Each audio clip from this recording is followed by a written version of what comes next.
মাদ্রাসা শিক্ষক কর্মচারীদের বেতন যেদিন যা জানা গেল।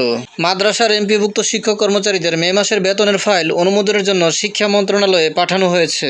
আজ রোববার 5 জুলাই কিংবা আগামীকাল সোমবার এর অনুমোদন হতে পারে। শিগগিরই বেতন হাতে পাবেন শিক্ষক কর্মচারীরা। শিক্ষা মন্ত্রণালয়ের একটি সূত্র এ তথ্য নিশ্চিত করেছেন। সূত্র জানায়, ফাইল অনুমোদনের জন্য পাঠানো হয়েছে।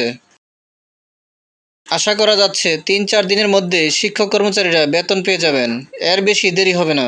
সূত্র আরও জানায়, ইতোমধ্যে মাদ্রাসার শিক্ষক কর্মচারীদের আংশিক বেতন দেওয়া হয়। জনতা ব্যাংকে একটি চেক ছাড় হয়েছে।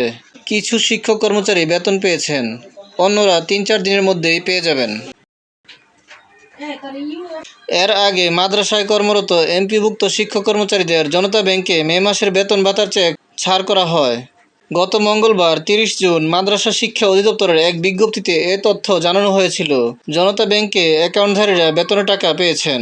ভিডিওটি ভালো লাগলে লাইক, কমেন্ট ও শেয়ার করে দিবেন এবং চ্যানেলটি সাবস্ক্রাইব করে পাশে থাকার অনুরোধ জানিয়ে সকলের সুস্বাস্থ্য কামনা করে এখানেই শেষ করছি। আসসালামু আলাইকুম।